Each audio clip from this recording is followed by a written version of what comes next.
My parents moved the house, Eddy. What the? It's been forever since I revisited the first season of Ed, and Eddy, and you know what? It was definitely fun. We counted all the scams, and it's a really good video, but we're actually gonna dive into the second season this time around, with 26 brand new episodes taking the Eds even further than they were going before. We've got scams that you never would think these guys could come back from as early in the series as like episode 20. With each of these guys pushed to their limits and them pushing the law to the legal limits, I've had fun with these sets of episodes more than most of Ed, and Eddy I've even seen. So if you want to see another chance at getting under Double D's hat, Eddy's worst scams of all time, or even Ed's stupidity reach a whole new level, just get ready because we're jumping into the second season of Ed, and Eddy.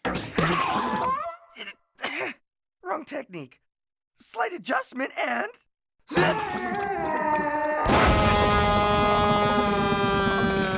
I am a whale, Eddy, an endangered mammal. Hug me. We start with a daringly bold episode about gun control. Bear with me here. It's called Know It All Ed, Season 2, Episode 1. And we start the episode as we usually do, with the Eds just hanging out at the dump. Which, yeah, we all grew up hanging out at the dump, didn't we? No, but for real, the nostalgia bait here is definitely like, I had like a forest by my house. Some people hung out at a park. It's so fun that like it captures like easy suburban life. Ed, and Eddy find this turkey baster, and their imaginations go wild and are like, yo, we should sell these. Oh my gosh. And then Double D has like a funny line about Canadians, which is hilarious. Please, a squirt gun? What? Yeah, a Canadian squirt gun. Canadians are weird. Watch and learn, boys. Just Phil. Even if they were Canadian, heaven forbid, I don't think they're... And squirt! Canadian style! So they start trying to sell them to the kids on the block, and low-key you could tell this is like a desperate need just to fit in. Like they're trying to sell it to them just to like have a connection with them, which is kind of sad. It's a super creative idea though to have these turkey basters be like little water guns, especially if you like couldn't afford water guns like I couldn't. Like that's such a fun idea. Oh my god, Rolf does his dishes in the street. What in the world, Rolf? But you know what? That's not the worst thing he's done. It all gets out of control when they start receiving threats. Literally, Johnny is tied up and thrown at the Eds, because the Eds are getting all like macho, like the talk of the town. It almost gives like this Western vibe. I don't know what their outfits try to communicate, but it's not that. The Canker sisters basically show up on their own turf and use the turkey basters to squirt perfume. And it's just so funny that there's like even higher bullies in this tier list. Like there's Kevin and all the suburban kids, and then there's the Canker sisters. Perfume? Just like Plank! I don't want to smell pretty, Eddy. Squirt guns ready! Pick a boyfriend! I'm feeling pretty ripe right now. So they challenge the Canker sisters to a showdown, and they see even their graves as they're passing by, which is kind of hilarious. Oh, too cool! Someone doesn't have much confidence in us. They have the showdown at the dump, which is so cool, and the cinematography here is really interesting for the 2000s. The Eds basically have an all-out warfare, only to find out that they weren't even participating. Yeah, the Canker sisters were just standing there, and yeah, they turn on the Eds pretty quickly, and it's just a metaphor for the fact that they made this product, and these girls are taking this product and destroying them with it. I don't know why, it just feels like guns because it got so violent so quickly to me, so I'm just gonna assume that's what it is. Oh, I feel it. I feel the adrenaline in it, baby! Double D! Double D! Relax, will ya? It's a toy! From Canada! Gee! How embarrassing. But crazy start to a second season. I remember opening my second season Ed, and Eddy DVD and seeing this one and being like, this is a good idea. I've marked the exact position of where to excavate. Double D's legs are gone. No, Ed. He wants you to dig. Ready, elephant boy? Oh my.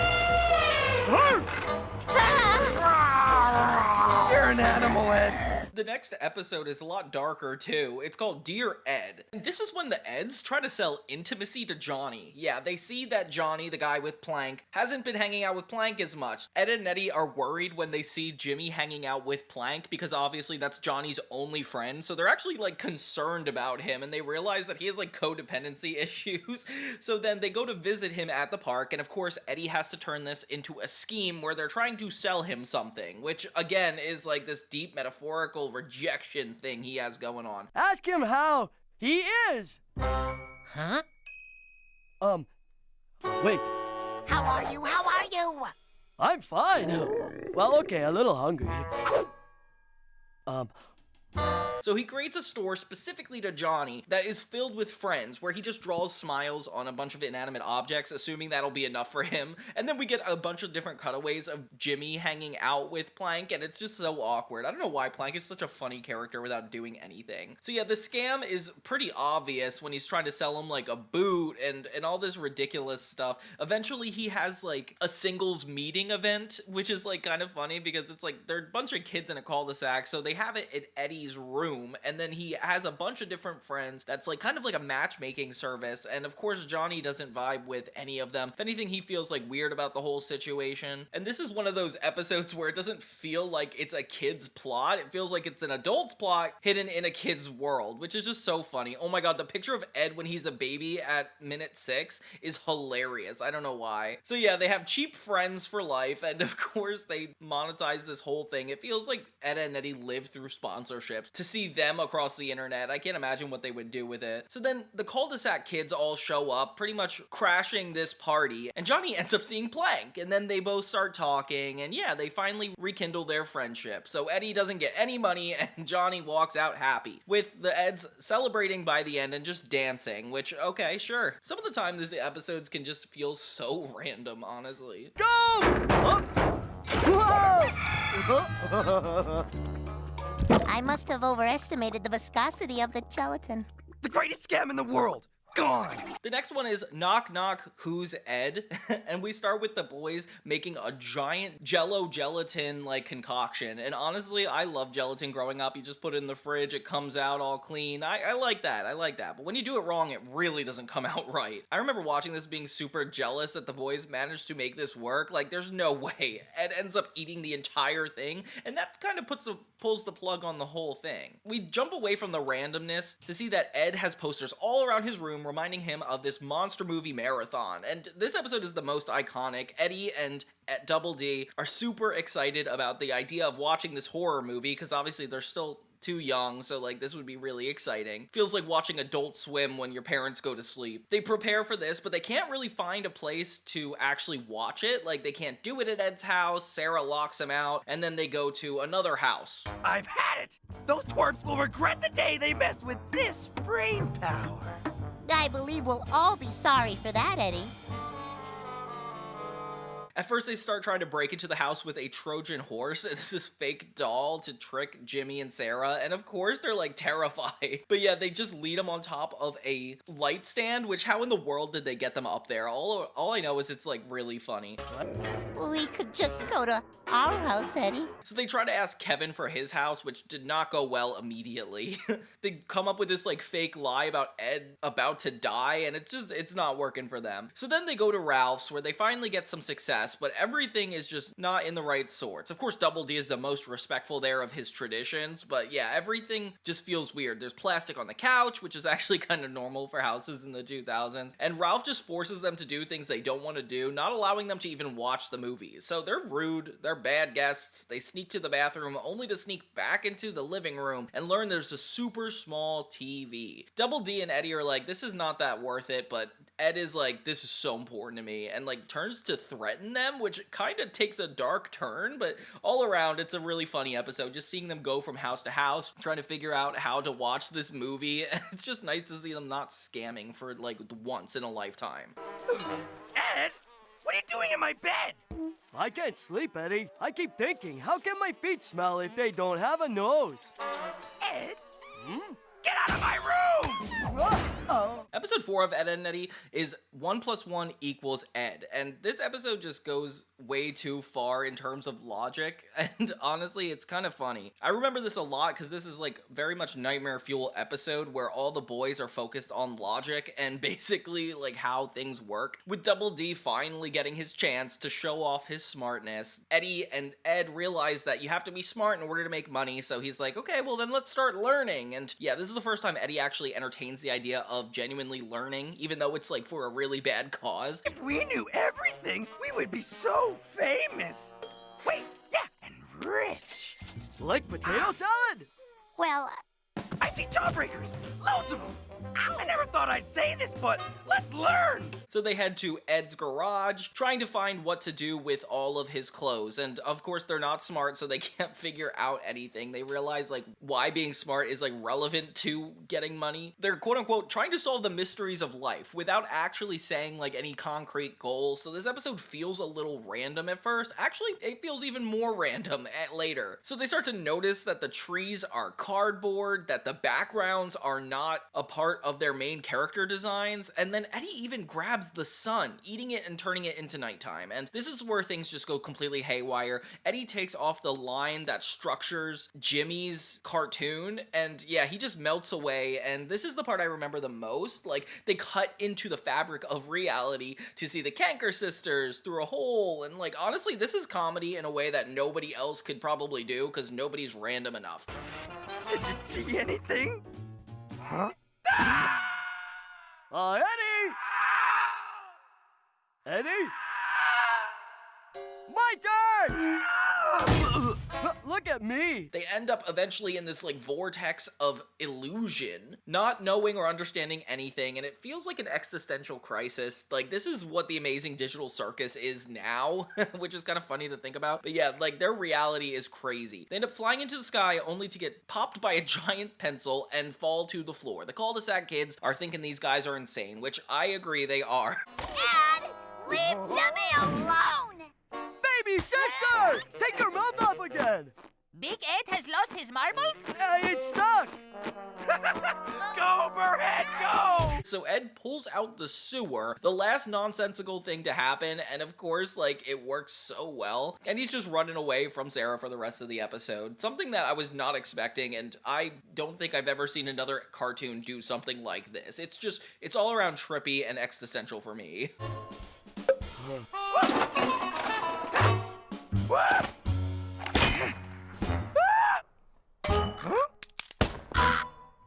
Oh no! My turn! The next episode, surprisingly, also isn't about a scam. It's called Eeny, Meeny, Miny, Ed. It's been a while since they've tried to steal money, so I find this kind of funny. This one's actually Eddy manipulating Ed, which he doesn't have any benefit from. It's just pure torture. So they start with Double D making this really creepy invention that just starts eating things and like going around chopping things up. It's just so funny how creative these guys can get with no actual money ever being made. Like, if the internet were around, they would be rich. Eddy convinces Ed that the only reason Double D is so smart is because he's an alien from another galaxy, and honestly, of course, Ed falls for it because of his imagination, and he starts getting really weirded out, but Double D thinks everything is normal, which is so funny because it's like that reality-breaking perspective that like makes you not be able to look at a person the same way. And yeah, Ed gets more and more scared of him. Of course, Eddy keeps egging it on, saying that he might even start trying to attack them, which I would be scared too. I saw his tail! His tail is dangerous, but watch out for the death rays. He shoots from his eyes. Protect yourself. Eddy ends up starting to get karma when he loses his clothes, and all the other cul-de-sac kids start turning on him as if he's an alien. Yeah, because he looks like an alien with the bucket all around him. Of course, the cul-de-sac kids are enjoying their lunch, trying to just have a simple evening until they realize that Eddy looks like a bug. And then they all kind of turn on him, with Ed not being able to tell them that that's really Eddy. And yeah, the karma is received, and the kids are freaked out. Poor Eddy getting the beating of a lifetime by Ralph over here, which is probably the funniest part of the episode, and definitely worth watching.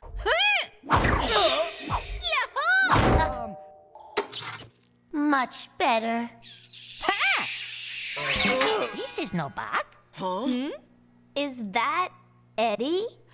Hit him again! But yeah, end of the episode. That was a really weird one. It is so funny that they're trying to justify Double D's logic, and Ed is just so stupid that Eddy, as the middleman, can manipulate the whole situation. It kind of works out perfectly for the characters, but the fact that they take it this far is even funnier. I don't know. This one's an interesting one for sure.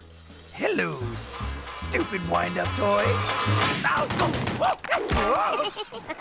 Do you smell buttered toast? Ed! Your stupid toy ate my breakfast!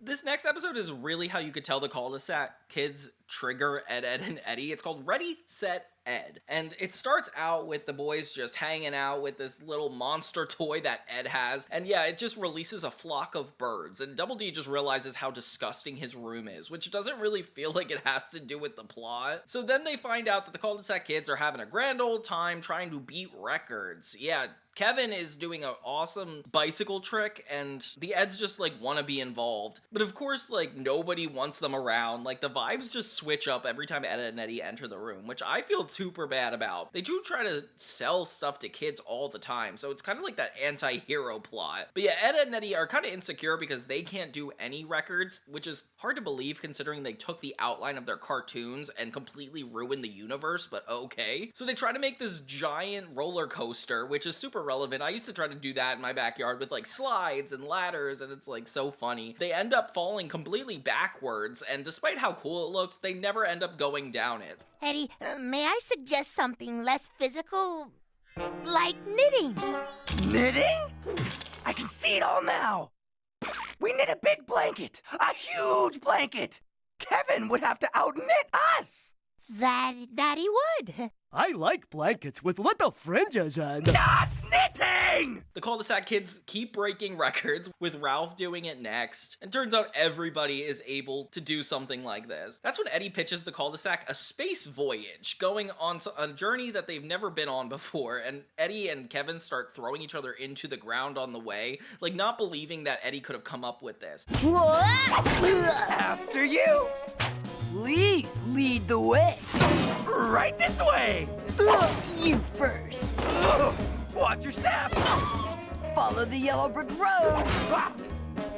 So they make this like really cool makeshift rocket and shove all the cul-de-sac kids into it, giving them a really amateur show with a bunch of different backgrounds. But honestly, this is pretty impressive. If this was done in real life, they should actually get money for this. The cul-de-sac kids pick up on this being a giant scam, and Kevin starts interfering with the show, which is so funny. They switch all the kids out with the Eds, and they force them to watch as they are suffering in this giant machine. Eddy is shoved out the front, and they put him on the ride they built earlier, only to torture them even more. Okay, yeah, so this is bullying at a certain point, because they're just doing stuff really creative, and the cul-de-sac kids are just not having it. But you gotta admit, Eddy is triggered by all these kids having fun with each other, and it makes you kind of feel bad for him. Like, he's not trying to make money, he's trying to make connections. Let him go. We must do the belly back, as it is the only way to please the tree. I am Rolf, son of a shepherd. I can tie my shoes, Eddy. This next episode is one of my favorites. It's called Hand Across Ed, and it kind of bothers me because all these episode titles do not allude to what they're actually about. They're so focused on being puns that I cannot even figure out which episode I'm watching half the time, making it really hard to do these videos, but I digress. So we start the episode with watching the cul-de-sac kids be slowly dragged away by like seemingly nothing, and it gets really freaky. Like Jimmy is like taken through the ground. We find out that Double D actually made a giant magnet, and that's the reason everything is going wrong. Dang, Ralph has like a good chain that he never shows anybody. This looks cool. This ends up picking a fight with Ralph and Kevin, chasing the boys into the dump, so they have to hide from them, and poor Eds. They see Ed having a good time with some of the dirty umbrella and hat, which I would not put on if I were you, Ed, but then again, he's barefoot, so I don't know if I trust his judgment anyway. And he realizes that show business might be the way to go, which feels super random. I can't believe they got to that point. So he brings a fake camera and starts acting like a superstar, and all the kids actually get excited to be on camera, which of course Kevin's the only one who sees through this. Eddy then starts auditioning all the cul-de-sac kids to be able to manage them, which is so funny that he's taking advantage of them in this way. I will be performing my country's traditional dance of the hairless otter. Next! There's no budget for subtitles. And of course they like actually genuinely try, which makes you feel bad for them. And of course Eddy splits up Jimmy from Sarah, which any show business person would do, and they manage to get him on his own, which is actually really funny. Hey! Auditions are closed! They end up having a talent show, and of course Eddy has to charge everybody, with Double D collecting all the money. They put Jimmy in the spotlight, and he starts getting a lot of really positive attention, and the kids really support him, and you realize that they're not actually bad people, they're just like reacting to Ed, Edd and Eddy half the time. In the end, the show goes haywire, and everybody demands their money back, and of course they just couldn't get away with it anymore. The kids learn that they could just entertain themselves without having to pay for it, which is a good point, and yeah, the Eds are screwed. They end up bringing out the giant magnet one last time, only to knock them into the dumpster. And you know what? I guess they deserve that. This was just another hodgepodge of confusion for me. It floats. Double D? Silly me, it appears I put the batteries in backwards. You sure haven't been on the ball lately, huh, Double D? See, the title Hands Across Ed just genuinely had nothing to do with anything, which is crazy because it reminds me of Reading Across America, or like little things you would do at school. Like, why didn't they just incorporate that here? Oh well, whatever. Missed opportunity. Ed, you don't shave coconuts, you eat them. Like report cards. Next episode we have is Floss Your Ed, and of course every cartoon has to have their classic dental episode. I don't know what this is with 2000s cartoons and mentioning the dentist, whatever. So it starts with Eddy and Ed and Double D creating a sea world, oh my gosh, which already has its controversial issues. I don't know how they come up with the funds to create these things, because there's no way they do all this for free. If they do, very creative. They give Johnny a really fun experience, which I feel like I would have a lot of fun doing this. But when it comes time to pay him, he doesn't have any money, which is something I've always worried about before. Like, Eddy always just assumes people have money. Like, what if they don't? Ed ends up eating the coconut and it hurts his tooth, only to realize that maybe it's going to be falling out soon. Eddy realizes that this could actually attract the Tooth Fairy, allowing them to get money. Okay, so he intentionally tries to get Ed to drop his tooth, even painting a fake jawbreaker on the fence. Oh my gosh, then they box him, and I can't even believe they're doing this to their friend. Like, this is horrible. Hi, Mom! Ed!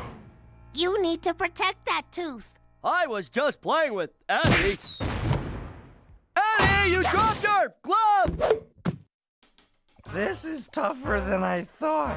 So Eddy starts putting up posters everywhere, which again is a huge time waste. I don't know how this has to do with it. Attracting the kids around town. Everybody wants to help, but only if they can get 50% of the Tooth Fairy's money, which, what is that, 50 cents? I feel like it's not fair, but they just want to get the tooth out at this point. I don't know why Eddy's not thinking about the repercussions. So then they start playing jump rope with his tooth, and it starts like hurting just to watch. Like, I can't even see this. Poor Ed, like, he's put in the worst position. They put butter toast on a fishing rod, and of course, like, Ed falls for it immediately like a giant fish. It's so funny.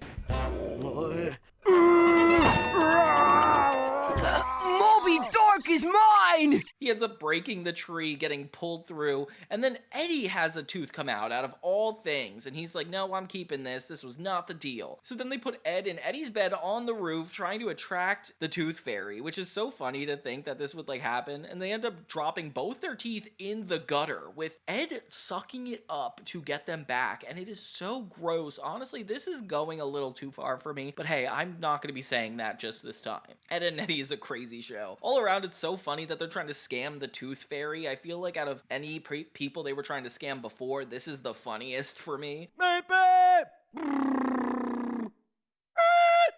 Delivery, mister!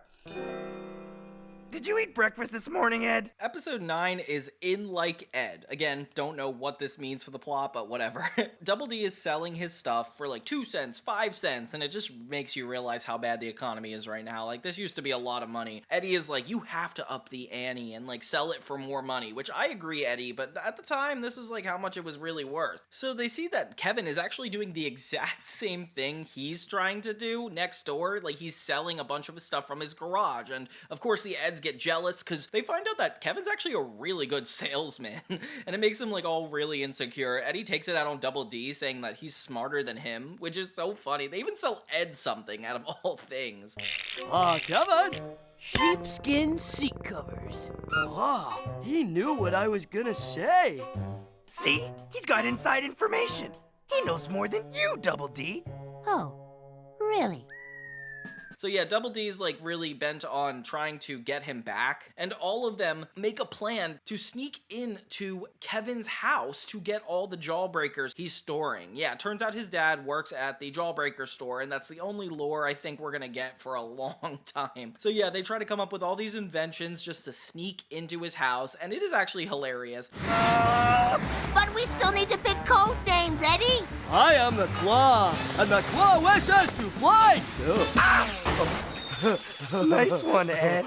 Thanks, Eddy. All that hard work. Him and Ralph are hanging out, and they have a secret party without the Eds, and of course you feel bad for them because they didn't invite the Eds at all. Yeah, so they're having a good old time without the Eds, and we get to see how creative these guys get with just random everyday items. Like, how do they come up with some of this stuff? I would love to know the prop master on Ed and Eddy's crew. So yeah, the Eds show up to the party, trying to get away into the basement where all the jawbreakers are. None of them were invited, so they stick out pretty quickly. Double D's the only smart one, dressing up like Naz, who was invited, but then when the receipts come out of his pants, it looks just so funny. Ed is trying to come from the outside, but it's not working at all. They're just really trying to see where these jawbreakers are. They're checking the presents, ruining this entire birthday party, only to make the cul-de-sac kids eventually really upset. Eddy ends up using this jawbreaker that isn't actually a jawbreaker, but a bomb of powder. It ends up exploding. All the cul-de-sac kids turn against the Eds, trying to beat them up, and that's where the credits come in. What a crazy ending. I can't believe things got this far so quickly. Oh, cool. This reminds me of the movie Zombies from the Deep Freeze and Cash Cow. This is the part where we'll be torn to pieces, stuffed into ice cube trays, and frozen and used to cool their drinks. Non-alcoholic, I hope. I mean, they just don't want the Eds around, and I can kind of see it after this point. Like, what is going on? Jim's a pretty bossy guy. You heard him, Double D! Ed? Surprise! Dizzy, I'm dizzy. Next episode we have is Who Let the Ed In? This is another funny one. I really like the invention they come up with in this episode, but let's get to that in a minute. So we start with all the Eds at the park, which is definitely a nice change of scenery. Of course, Ed is being weird, playing sword fights with no one. We learn that he has an imaginary friend named Jim, and Eddy is really hellbent on trying to get him to realize this is an imaginary friend until they just start laughing about it. So Eddy and Double D are having a good time making fun of Ed, which is not so nice. And of course, Eddy takes it way too far, as he always does, and even ends up fighting with this imaginary friend. He ends up chasing Ed throughout the whole park, and it's just so frustrating. Come here, you! Let me just get my hands on you! Why you? I'm hungry. Look at me. Boy, I'm good.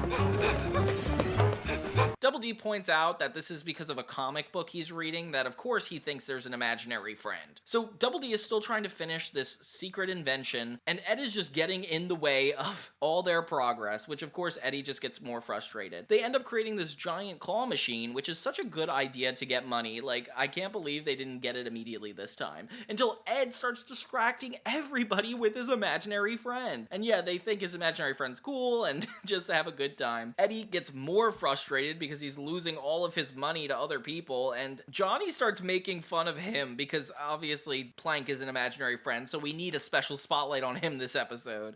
This is our expert. Shh. Plank says to build an invisible trap. Makes sense to me. Double D, drop the invisible plan. Eddy then pretends to beat up Ed's friend, and this is where things go haywire. He starts getting beaten up back, which is just ridiculous. I love how they just like threw away all logic out the door, and Eddy just gets his karma out of nowhere. He ends up being eaten into himself, and this is where the animation just gets confusing for me. Like, these guys are just showing off at this point, because like, how is this happening? Eddy ends up packing all Jim's bags and sending him off on a bus with all the cul-de-sac members saying goodbye, which is crazy because like they're treating him better than any of the Eds have ever been treated. Kind of a funny concept. And I feel bad for Eddy because he was beaten up, but yeah, he tries to get back at Ed in the end. Poor Ed though, he has to say goodbye to his imaginary friend. It's just funny that it ended up being real and then we just kind of don't acknowledge it ever again. I'd be like really scared. Give me that thing! All right. Requesting backup. We're in hot pursuit. It's my turn to drive. Beep! Transfer, please. It's our boyfriends! Next, we got a Canker Sisters episode. It's called Home Cooked Eds. And this is funny because I'm actually learning a little bit more about the cul-de-sac. There's a trailer that ends up on Eddy's house out of nowhere. And they're basically confused on like how people got there. And they learn it's the Canker Sisters. They're just parking their trailer right here. And I don't know how nobody has parents, yet these vehicles get from one place to another. Or they have parents, but they don't ever see them in action. I don't really know the deal here. Eddy is super angry because it's his property and he seems like that kind of guy. So he tries to do whatever it takes to get them out. Apparently because they're just tourists, they say that like it's a crazy word, that they actually are able to stay. And I don't know what rules apply to that, but okay. So they start taking advantage of not just the Ed boys, but they even start using Plank like a back scratcher, which gets Johnny really mad. And Johnny's just like stalking everybody. I'm like scared for what he's about to do in this episode. These locals sure know how to make back scratchers. I love that it's just because they're tourists, they can't do anything about it, to the point where they actually go into Eddy's house and make themselves at home. These guys just insert themselves into the narrative so easily. They start destroying things around Eddy's house, and he does not know what to do, because, you know, he's the one used to destroying it. They talk about their unmentionables, which is just their clothes, and of course, that has to happen. We still don't know what girls are at this era in the 2000s. Hey, are these real leopard skin undies? That's quite a statement, Eddy. They're my brothers. What? Says Eddy on the tag. That's it! Get out of my room! So the Eds try to be clever and find a way to get them off their lawn. Meanwhile, the other cul-de-sac kids are just making fun of them. And Johnny starts building up his tension. I'm scared of Johnny. I don't know what he's about to do. The Canker Sisters get into their own little fight across Eddy's lawn. And yeah, suddenly it's not seeming like the perfect vacation place as they create fake weather conditions that actually really harm them. And Ed even ends up throwing their trailer, which is the craziest part. That is so dangerous. And you know what? Why couldn't they just do that in the first place? That seems like the simplest solution. I must say this worked out quite well. Cheerio, Canker Sisterio! Now what? Don't even think about it! Think about it! Please, Ed, no more rhymes.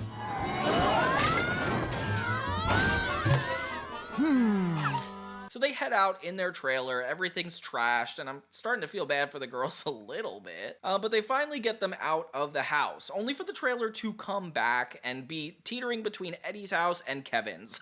So they just end the episode fighting over who's gonna have to take it, which is such a funny ending. Of course, the Canker Sisters don't care. They're just like relishing in all this drama. So yeah, all around funny episode, and I feel like Johnny being a side plot, but also like the solution to it all by the end. Yeah, like he uses Plank to stop the Canker Sisters. I don't know, this is just a really fun episode. Look, a phenomenon. The spirit's a little low on cash. I need bus fare to join us. Huh.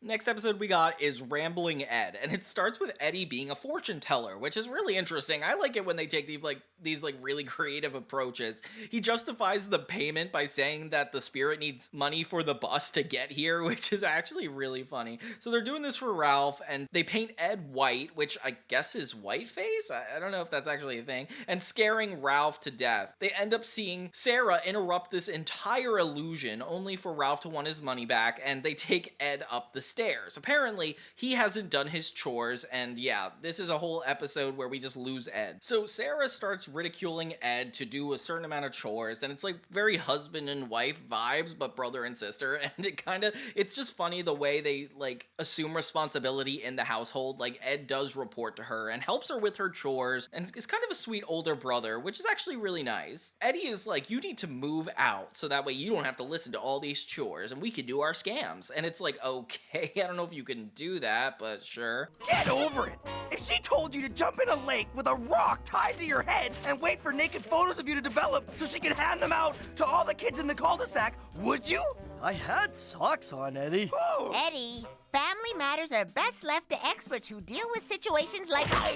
Nice shot, Eddie! Johnny takes a bunch of Ed's stuff and dresses up like him, which is just a funny short shot, but hey. They try to move into Ralph's barn, which he does not take lightly until, yeah, he eventually does agree to have it happen. So they turn this whole place into his bachelor pad, and this is actually really cool. Like, you could take a new area and, like, make it your own. Like, I love that. So they end up overstaying their welcome at Ralph's farm, getting him to be the straight man in the whole situation, thinking the Eds are ridiculous, and it's funny, it feels like it's following him to a certain extent. They even take stuff from his fridge, and they're horrible people. I don't know why they're taking advantage of Ralph this much. Like, starting off with a fortune teller and taking his entire barn, like, come on. Eddie and Double D start living there too, which is even more confusing. And yeah, they basically push Ralph to the brink, eventually kicking them out. And it's funny how he does it because Ralph acts like a fortune teller too, and just completely beats them up.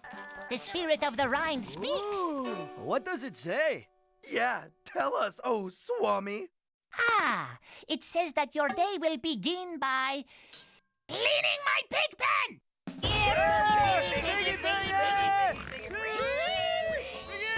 And this completely gets them in trouble. The end. And that was just such a funny idea for an episode. Like, I can't believe how much they're overstaying their welcome throughout this and how much Ralph actually tolerates. I feel bad for Ralph. I feel like they take advantage of him and his, like, weak understanding of, like, the culture and actually, like, turn it against him. So, he deserved this one. This is a good karmic moment.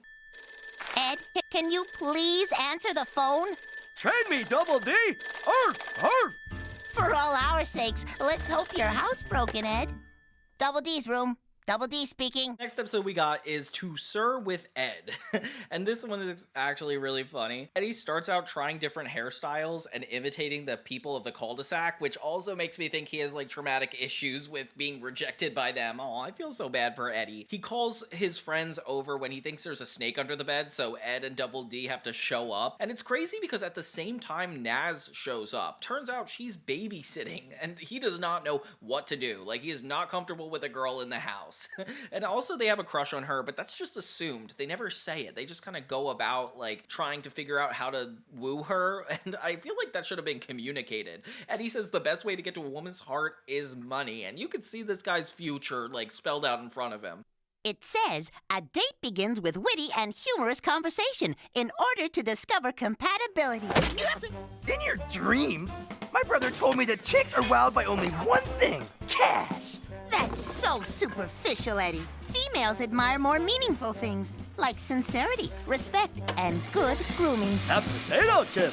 He dresses in like a really fancy, rich outfit, and of course Naz doesn't even pick up on anything. She's just trying to make him dinner. She's just babysitting, and yeah, it's just Ed and Double D are just waiting on the sidelines as Eddie goes on this date that he didn't supposedly want. I don't know why Naz finds this all charming. Like, she just kind of giggles at the stuff he says when really he's kind of a crazy guy. I'd be like, what the heck? Ralph and the Acorn Scouts show up, only to start taking over the house with Naz. Oh my gosh, so they're fighting from the inside. Naz puts Eddie in the bath, which is actually really embarrassing, and of course the cul-de-sac kids just go out to hang out without them. And I'm just like curious the age gap here, like why is Eddie the kid and Naz babysitting? And yeah, all the kids from the cul-de-sac come in to see Eddie naked in the tub, and it's just a really awkward episode. I feel like this time I feel bad for Eddie more so than him scamming to get away with it. Like, this is just more not fair for Eddie's situation. We get a mom and dad mention. Naz gets to be the babysitter. There's just so much about this episode I don't really know how to talk about. We talk about a loofah and like what a loofah is, which is like, of course, Double D has to explain that. Like, why can't that just be a normal thing? And why does Ralph have to make an ice sculpture in the living room? Like, that is crazy. They all really take advantage of Eddie and his like free crib pretty much this episode, so I do feel bad.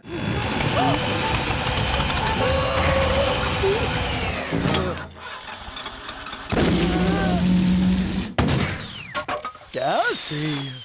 The next episode we have is Key to My Ed, and at least this one kinda has to do with the plot of the episode. At first it doesn't though. It starts with Double D trying to invent a soda that actually doesn't run out of its fizz, which is actually a really cool idea. This guy's starting to remind me of Jimmy Neutron a little bit, the way he's always inventing something, but it always ends up just being a joke. Like, Ed drinks it and he starts exploding with the fizz, which is so funny. We find out that Double D found a key, and this is where the true episode's plot comes in. Basically, they don't know where this key unlocks, so they start getting fixated on it and trying to figure it out. Double D, of course, wants to return it to the owner, but Eddy just wants to figure out what kind of money it unlocks, which of course that's his plan. I don't know why the first place he thinks to go is Jimmy's braces. Like, what in the world? Ed, of course, tries to put it inside a cow's udder, and it's just crazy what these guys think that's used for. Even trying to open a sewer grate, that's not what it's for. It's our responsibility to see this key returns to its forsaken owner so life can... Mortified? Yes. But I won't let myself fall prey to such shallow emotion. Not now. There's a fellow human crying for help. Then they use the key on Ralph's bag, but of course he like purposely opens it just to bring out his accordion and just starts playing. Of course, Ed and Eddy have to dance to it. I love Ed. He has such out-of-pocket random moments where he just says like the stupidest thing and it has nothing to do with the plot, and I don't know why, it just keeps me watching. Like, it's interesting. Think of it, Eddy. There may be a reward. Huh? Huh? Like cash? Booty, Eddy. I wish I had a turtle shell. Double D tries to convince Eddy to find its owner by saying that they might be able to get a reward in return. Okay, that's actually a really good point. So then they start to attach classified notes that almost seem like threats to everybody in the neighborhood, saying to all meet at the alley. And yeah, Eddy does it in a super blackmail-y way, so it's kind of funny that like everybody is like scared at this point. He does not treat anybody on this street with respect. And all the kids show up with their own jawbreakers. By the way, it's really funny that all the characters always have accessibility to these jawbreakers and it's just the 3 Eds that don't. Like, how is everybody able to show up with these things? So yeah, all the kids get in a fight over this whole situation, thinking that it's their key, until the Canker sisters interrupt and of course do the following: beat up the Eds, as they're good at and always try to do. So they chase the Eds down the lane as they hope that the key is going to unlock a door that will help them, but it doesn't. Instead, the Cankers use this key to lock the boys' feet and put their feet on theirs. Okay, yeah, the episode kind of had a weird ending, but all around, still a fun episode. I like that they're like threatening everybody just to like give their key back. Like, that is my favorite part of this one. You can make big bucks in the big city. Let's drive to the city, fellas! We're too young to drive, Ed. My dad has a shovel. Well, I say if we can't go to the city, let's bring the city to the cul-de-sac. This next episode is by far my favorite in this season. It's called Urban Ed, and it's crazy. It's basically about the boys realizing that they get more money in the city than they would in like a empty neighborhood, like suburban life that they currently have. And it starts off really funny. It's just Johnny hanging out when the Eds essentially assault him with information and are like, quick, do this, do this. And I don't know why they're running out of ideas this quickly into the series. But yeah, Johnny doesn't know what to do, and nor does he have the money to pay for it, of course. That's when Eddy realizes that there is no money in the cul-de-sac as much as there would be in a city, which is a really good point. So they decide to make their entire own city out of boxes, and this is the coolest thing they've done, even getting the neighborhood kids to be really excited about it. Of course, Johnny is the only one against this, and he's like anti-city, which is so funny. Of course, he loses Plank, giving him a reason to actually have to go into the city to look. City people ignore you, they're too busy and walk right past you without even so much as a howdy do. Huh? Guys, didn't you hear what I said? Hey! Boy, Plank, ever feel like you might as well be talking to a piece of wood? Plank? Plank? Eddy uses every opportunity he can to try to scam these guys, which is so like him, and they even have the backgrounds painted like a city. I love that. They have them acting obnoxious. Everything that's negative and positive about a city happens in this episode, and it is just so funny. Eddy tries to threaten Johnny about the information he has on Plank, and like tries to get money out of him, of course. Jimmy gets lost in these fake cardboard cutouts in the city, which is actually super funny. Kevin is trying to get a shoe shine, and Eddy's dropping bird poop from the ceiling. I don't don't even know what they're trying to get at this point. Like, that is not gonna lead to money. I remember this episode so well, especially like the girls waiting in line, and Eddie's just actually getting money from the situation. It feels like it's actually working out for him. Until Johnny takes things way too far, takes all of Eddie's money, and threatens him until he gets Plank back, which is fair. That bald kid took my money! Tell someone who cares. And do something! Can I cater a party? Then Ed and Double D act like they're police officers, waving a light, and getting Plank to ask Johnny to drop the change, which ends up working. He drops it all, and Eddie doesn't get to keep any of it, with the entire city going down like a pack of dominoes. All around the most creative episode yet. Definitely triggers the imagination I had when I was a kid. And yeah, this is just all around a fun one. Ed, please. The vibration from the rubber band could interfere with the gyros of our Jawbreaker surveillance satellite.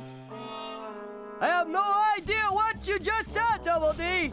The next episode is Stop Lookin' Ed, and it takes a break from scamming once again to be more of like a Double D episode. Basically, Eddie is questioning the rules that all of their parents gave them, especially since they're at work. Like, why would they have to listen to it? So he kind of breaks the whole mentality of the cul-de-sac by reminding people that they do not have to follow the rules. Of course, this triggers Double D so hard. He's trying to do the step on a crack, break your mother's back, and I don't know why Double D is defending this one. Like, it's not even important or helpful to the safety. So yeah, they prove that they could break the rules and nothing will happen, like nobody will get hurt, and they just decide to spread this message across the cul-de-sac. He steps on wet cement, and honestly, it's so funny watching them play in cement. Like, this is something I always wish would happen. Once he convinces everybody else that this is possible, everybody decides to start breaking the rule in hilarious ways, like making a cement snowman, and like, this is where the comedy really shines, is like how much they could actually get away with, not even just like in terms of absurdity, but like the animation.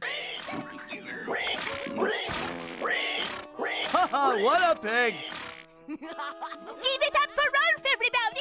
Double D is pushed to his limit, with Eddie actually attaching his hat to the lampshade, and we get to see Double D without a hat, or we don't actually get to see it. Neither do the Eds. They just like comment on it, and yeah, we don't get to see it ever, so whatever. The line is crossed when Eddie takes the receipt off the mattress that says, "Do not take off," and that totally reminds me of the 2000s, like being a kid being like, am I gonna go to jail if this comes off? And yeah, so Double D's pushed to his limits. The entire cul-de-sac is in chaos, breaking all the rules they want. I don't know why I think Jimmy and Sarah are the funniest, eating as much ice cream as possible. Feel the wind, Plank!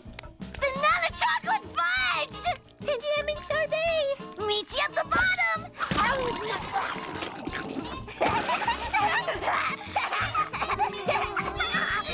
I love ice cream! And yeah, Double D comes out saying that he alert the parents that everybody's breaking the rules, leading to a complete freak out with all the kids, which totally would happen. I can't believe everybody thought they'd get away this long. But Double D is screwed because he's a narc now, and of course all the Eds have to suffer. They're put into a cage, and that is how the episode ends. I do like an episode focused on breaking rules, because that is 100% what all kids want to do in their society. So like seeing this actually like unfold is definitely really nice. Arch smart! Everyone will buy our tacos! It's a cinch! Grass, paper plates, and crayon for cheese. A taco does not make, Eddie. Cheddar! Goodness sake, Ed! Does that really taste like cheese? It's orange like cheese. Okay, you're gonna have to believe me on this next one, but Honor Thy Ed, I swear, does not have like a concrete plot. It starts out with the Eds trying to sell tacos using literally things that are not edible, like plates and grass and even crayons. I don't know what they think they're doing, mocking the Mexican culture, but this is just inappropriate. How could Eddie even get a hairnet but not worry about anything else? They try this hot sauce that is way too hot, literally blows up all the characters, and has nothing to do with the rest. It's a funny bit, but it ends up being the real plot, which is...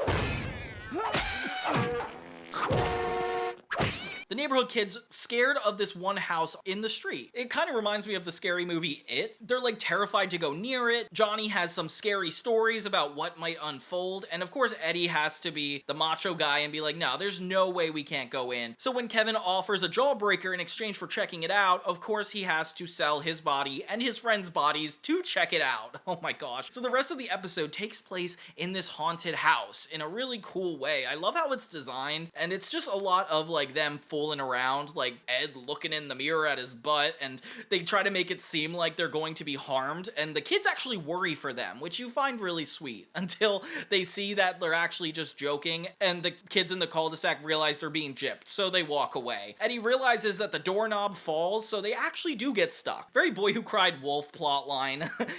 Tell me that didn't happen. It didn't happen. Then it's just a bunch of montages of them checking out the whole house, and it's really cool how somebody just left this house behind, and of course the animators have to have fun with like how they're torturing the Eds. They end up in these 3 trash cans that send them on a cart like a roller coaster with creepy dolls based off of them. Oh my god, this is when it like really becomes a horror movie. At the end of the track, we see the Canker sisters, and I'm just confused how they set up this whole roller coaster. It is honestly impressive. I don't know how these girls aren't millionaires, because they are clearly talented in designing rides. They put soda can clips on all the boys' fingers to symbolize marriage, and yeah, the episode just ends with them getting married and having them run off into the sunset, with the cul-de-sac kids just mocking them as they go. And honestly, this is kind of just sad for the Ed boys. I get that they're like not great people all the time, but do we really have to watch them get forcibly wed and dragged off into the distance?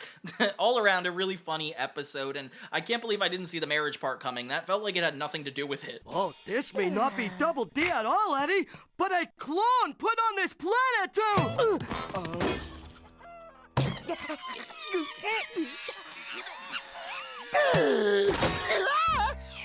Sleepy, sleepy, sleepy.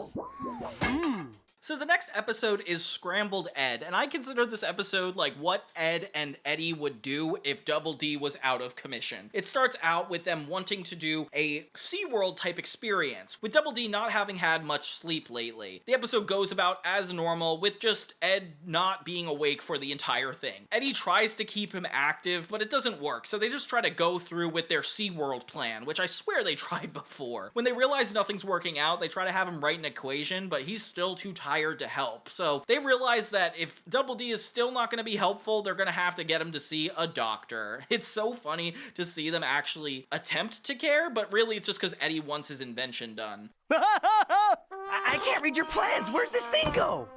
Attach it specifically to the Combarashnigam Agamalupitstim. Parallel to the car seat. Thank you.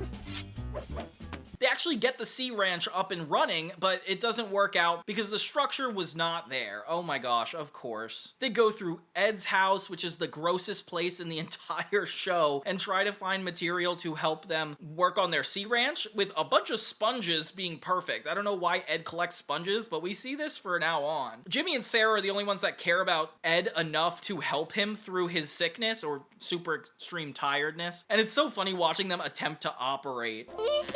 Glue! Melon! Faster! Now let's fix that brain. Huh? We found him first! Next thing you know, Double D is being thrown around to different people who all expect his help. Like Ralph tries to get a solution to his problem, and you start to see how much Double D is actually relied on, which I never even noticed. He falls asleep on Johnny's head when he's asking him for advice for Plank, and I was not seeing that coming. Next thing you know, everybody's fighting over Double D because they depend on him. And the Sea Ranch just starts exploding all across the cul-de-sac, meaning that they really can't survive without Double D. They end up like barely surviving, all on rafts throughout their neighborhood, and this looks really scary. Like, I only see this kind of action in news stories about hurricanes, and yeah, it kind of feels like it's a very dark ending and not super positive. All around, I feel bad for Double D Extra after seeing this one. It's the Flying Eduardo Brothers! You got them in the palm of your hand, Eddie. Follow my lead, boys. The gall of this next episode is crazy. It's called Rent to Ed, and I thought it was about to be like about them renting their services, and I'm kinda right. They start with making their own circus, which these pranks at the beginning always start out as a failure to lead to the actual plot of the episode, so I'm curious to see that. Of course, the kids in the cul-de-sac actually showed up, so it seems like they do care about the Eds to some extent, because they'd be sick of their stuff. They're laughing, having a good time, and of course, Ed has to ruin it once again, with them not getting money. Eddy realizes that the best way they could get money this time is actually renting their services as fixers. The same way their stuff broke, they could fix other things. They start with Jimmy as their first client. He has this easy bake oven, which is so 2000s, and yeah, Eddy promises to fix it for him. Of course, they make the problem way worse with the cookies being burnt and the entire thing exploding. So yeah, already red flag for the boys. Yep. Nice one, Ed. They find Johnny stuck in a tree and they want to help him next. This is where it gets actually really complicated. They can't help him out, and Eddy is acting extra stingy despite the fact that Johnny is stuck in this tree. Like, he tries to take money from him, which is not cool. So they try to get something from his house to help him down, only for Ed to destroy the sink. Oh my gosh. Thank God Johnny forced Plank to go with the Eds so they don't steal anything. I would also not trust them either. They make it worse and then start having to repair the sink. Then another thing breaks, and Johnny is like concerned, but clearly the Eds convince him that nothing's wrong. When they end up breaking one of the furnaces, it becomes a huge sauna type room, so they stop helping Johnny and start charging other kids in the neighborhood for a sauna. They can't even spell sauna right. Oh my gosh. Yeah, this is just really disrespectful. Not only did they ruin Johnny's house, but now they're using it as a sauna, which can only really ruin the entire thing. They put peanut butter on Jimmy and Sarah, and honestly, just the fact none of these kids know what an actual sauna is the funniest. The steam room is completely ruined when Ralph takes off all his clothes and everybody's super uncomfortable, which, by the way, this would not be able to be done today. This is so funny. Just the fact that Ralph doesn't see a problem with it. I must protest the rudeness of your guests! What just happened? Make yourself decent, Rolf. You're scaring the customers away, Rolf. Put your towel on.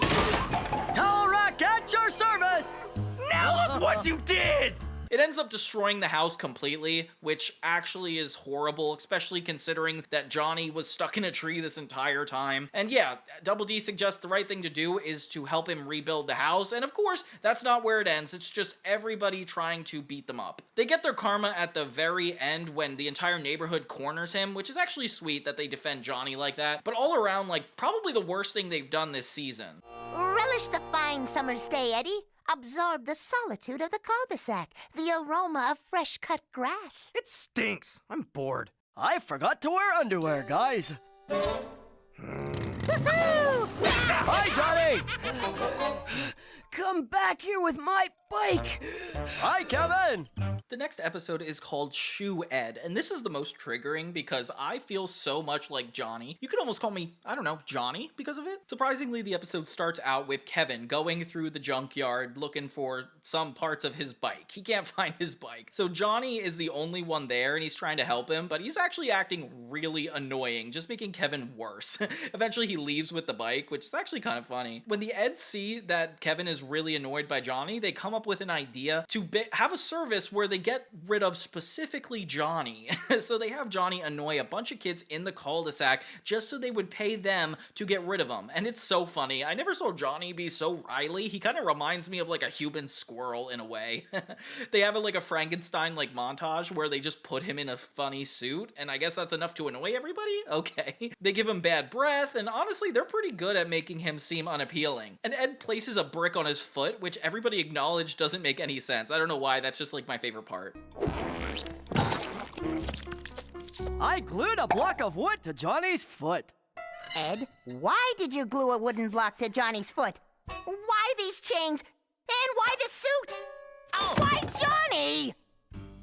So he starts to annoy Sarah and Jimmy, actually getting them to pay Eds to get rid of him. And honestly, like, I can't believe it actually works. This is crazy that they're getting away with it. Next, they try to get rid of Ralph, but he's a lot harder to get rid of because he's used to all Johnny's attributes and he's like almost like flattered by it. I don't know what Ralph's deal is. He gets even more confusing the more we go on through this series. The Eds get mad, and of course they try to get him to kick it up a notch by getting all of Ralph's animals to attack him. Oh my lord. It ends up getting the Eds too, and yeah, this is where the karma comes in because Johnny just tells them all jokes as they're trapped in this box with rabid animals. Yeah, what a crazy ending to an episode, but I do like that like they're offering services for the other people in the cul-de-sac, and I like that we're seeing more perspectives here. Good one.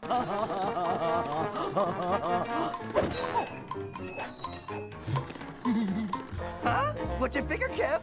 Gerbil for a day, 25 cents for 25 seconds, and we'll throw in this free salt lick.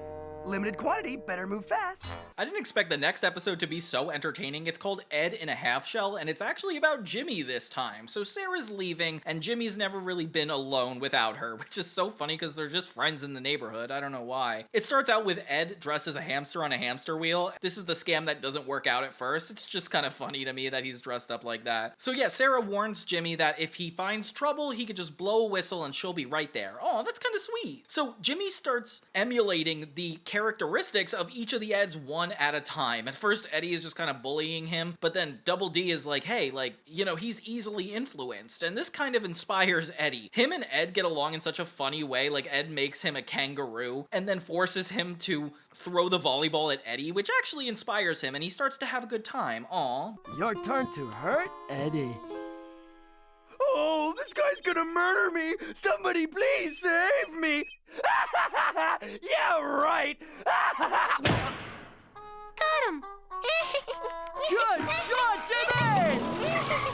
Double D explains how impressionable he can be, and it's very clear that they could use him for other things. I don't know why, it's just funny seeing Ed bounce around with him in his pouch as like a kangaroo. So Eddy starts grooming Jimmy to act like him, and honestly, first it's a kind of a learning curve, but he starts getting into it, starting to use the other Eds as a means of getting his way, almost becoming greedy himself. They end up making him a part of a scam, and he's just as good as it. And honestly, Evil Jimmy is kind of scary. I'm gonna call him Evil Jimmy. The other Eds are like warning him about what's going on, but of course he's gonna ignore it. And then Jimmy gets too rich for Eddy's taste and even moves on past him. When Eddy ends up stealing the money back, that's when Jimmy crosses a line and Eddy realizes he's created a monster and it gets violent. Jimmy ends up calling on Sarah, who shows up and looks at Jimmy as like the innocent one. So she ends up beating the Eds up, and that's kind of how the episode ends, which of course it's another karmic ending. Jimmy walks away with all the money, and yeah, you just respect Jimmy a lot more after this episode, honestly. Puddles can be so messy. An ounce of prevention. Hey, snail boy, move it, will ya? I'm not getting any younger. Eddie, stop! The next episode we have is Mirror Mirror on the Eds, starting out with the major hijinks the Eds usually go through. I'm starting to pick up a pattern. I feel like the first 3 minutes are pretty isolated from the rest of these plots, guys. Ed literally is standing on nothing, and they have like a whole discussion about gravity, and I don't know why. It's just so funny to acknowledge the cartoons at different points. Meanwhile, all the cul-de-sac kids are playing Truth or Dare on the lane. They're using a bottle to spin and daring each other to do crazy stuff, which is so funny because of course they have a good time without the Eds. Like, it's always gonna be like that. The Eds get flung only to ruin their game once again, always gonna happen, and they kind of want to play, but nobody wants to play with them, so they just play by themselves. Aw, you kind of feel bad at this moment. Their social skills are deplorable. Okay, my turn to spin! Eddy? Truth or dare? They actually all dare each other to dress up and act like the other person, so it becomes an extremely personal issue right away. Eddy starts acting like Double D starts acting like Ed starts acting like Eddy, which is actually hilarious. They start bothering other people with this whole ordeal, like Ralph, who's just trying to have a normal day, and it seems like the Eds are just trying to insult each other one by one. Ed needs the most reminder to stay in character, which I find actually super funny. Pet the chicken! Pet the chicken! The stupid bird stole my quarter. Flew away with it. Stupid. Excuse me, Eddie. May I fuel inject? Chickens cannot fly, as they are mammals. I love chickens, Eddie.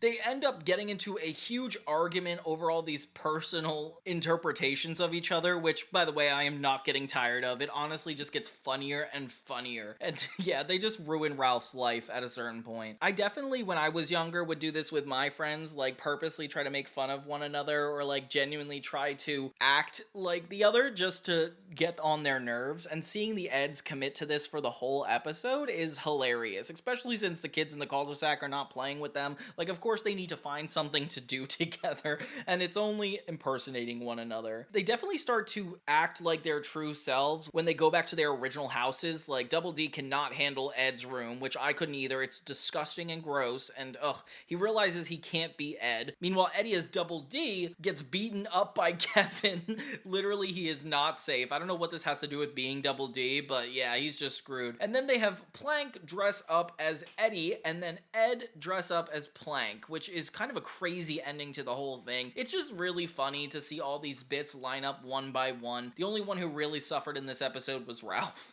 Dried potatoes that may contain dextrose, salt, and saturated fats all over my sleeping bag. Double D made a mess in his sleeping bag, Ed. Hey, let's bake a pie and hit me with it. The next episode we have is Hot Buttered Ed. It starts out with the Eds in a camping in a little fort in the backyard, and this is the most nostalgic for me. I just remember having fake campouts with my friends in my backyard, and it used to be a lot of fun. The whole point of this is to get a nice spot on the beach the next morning. Like, they're trying to get up super early, but we just have fun in the tent for a while, trying shadow puppets, and of course Ed takes it way too far. I don't know how, but Double D's shadow actually interacts with Ed, which is so ridiculous. So the next morning they wake up to see that they've slept in a little bit too much, and they rush to the beach. And this is where the episode becomes a lot more like the earlier season 1 episode when they're trying to stay cool the whole time. Like, they try to find shade under a tree. Like, this is essentially the same issue, except they're trying to reserve a spot on the beach. Since they got there last, they don't have any good spot, so they have to keep suffering while everybody else is enjoying themselves. This is so bad, Eddie. Let's stay all day. Ow. Oink, oink, oink. Oink, oink, oink. So the Eds find a nice spot in the dirtiest part of the area. There's like flies, there's rocks in their backs, and they are not having a good time. I mean, they're having a good time. It's just Ed, actually. But Eddie and Double D are just really frustrated, especially when they see that Kevin has the most shade out of everybody. The boys try to find fun with the cul-de-sac kids so they could just enjoy their spots, but they end up being such a burden to them that everybody just kind of bullies them again. Hey! Get out of our spot! You and whose army? You'd think you would have learned by now, Eddie.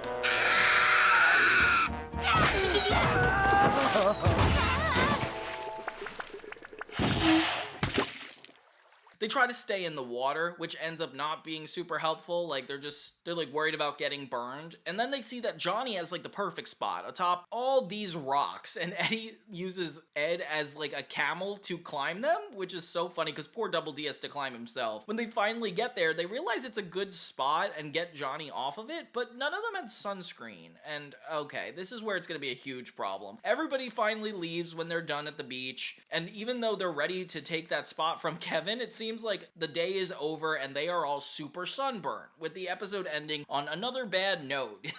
Never good karma for these guys. But it is just weird how this plot almost exactly replicates the one from season 1. It like really bothers me.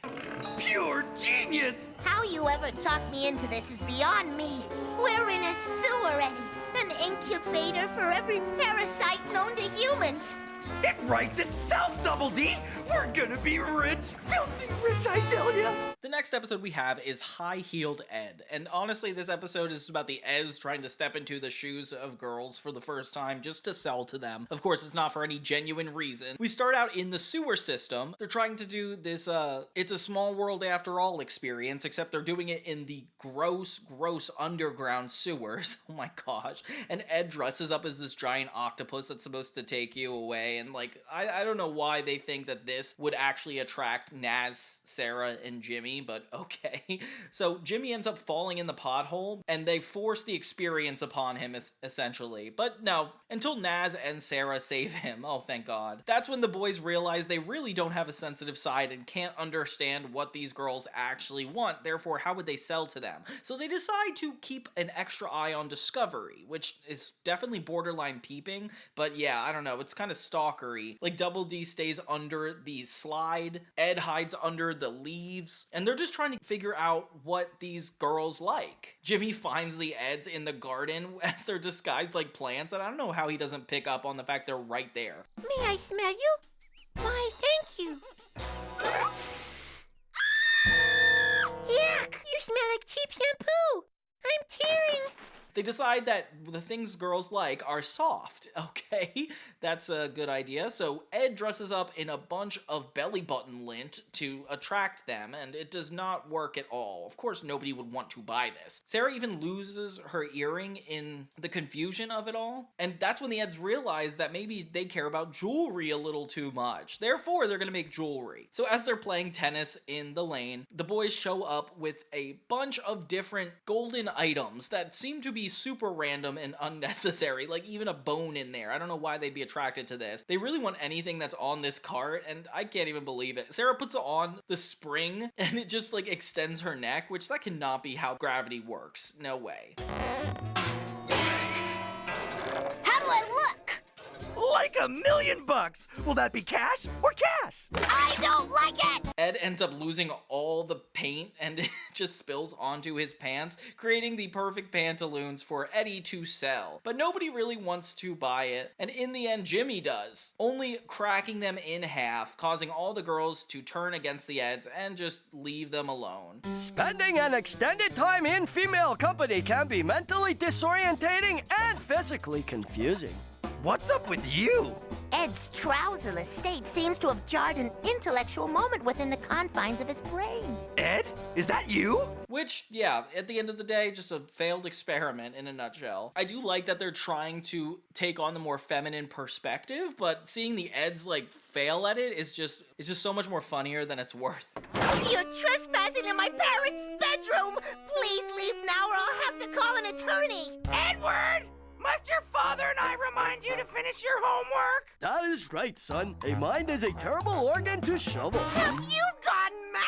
The next episode I have is Fa La La La Ed, and this one was surprisingly easy to remember. I picture it really well in my head. Eddy and Ed start going through Double D's parents' rooms, which is super trippy because we obviously never see the parents, so it's like, what are you even supposed to do? Double D ends up finding an old fruitcake in their closet, reminding him of Christmas. Uh-oh, here we go. Eddy does not like Christmas, clearly, and is calling Santa Claus stingy. I don't know what his deal is. But of course, Jimmy is the brightest soul in the town. He's pretty much Tiny Tim with how much hope he brings to the town. And of course, Eddy sees this as like a golden opportunity to attract the kids to spend their money here and now. So they bring Christmas to the cul-de-sac. It's Piggy Day, where everybody celebrates getting their allowance, and of course the Eds can't celebrate at all. They just never get money. So the other kids are all like celebrating and counting how much they're getting. Meanwhile, Eddy brings a giant piggy bank and tries to treat this more like a Christmas themed event, saying that if you give them your piggy bank, he'll bring out a present. And it's all like Christmas themed, making it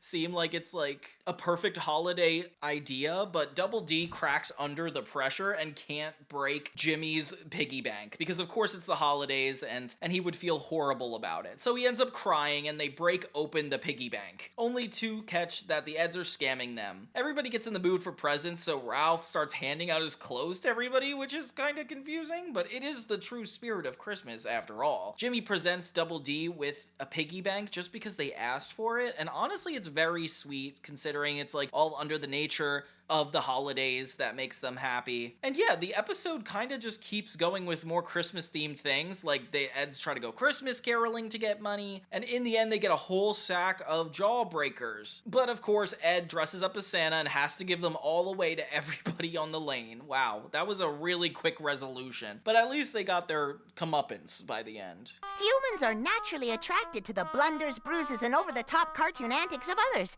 sympathetic or otherwise.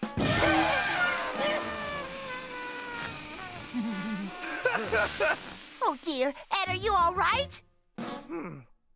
Of course, the final episode of season 2 has to go the furthest. It's called Cry Ed, and it starts out with them doing a really successful scam. A giant bubble that Eddy is riding, and it kind of reminds me of my childhood when we used to play with the giant medicine balls. Like, they're so big, it's fun to like jump around in them. But they're interrupted when Jimmy actually gets hurt, okay? That's when the Eds realize that attention for misfortune is always good. Like sympathy, for example. Of course, Eddy has to act like he's been brutally injured, like full-on Make-A-Wish kid, to get sympathy and pretty much compete with Jimmy. Oh, the pain. As soon as you see the kid, slow to a stop, Ed.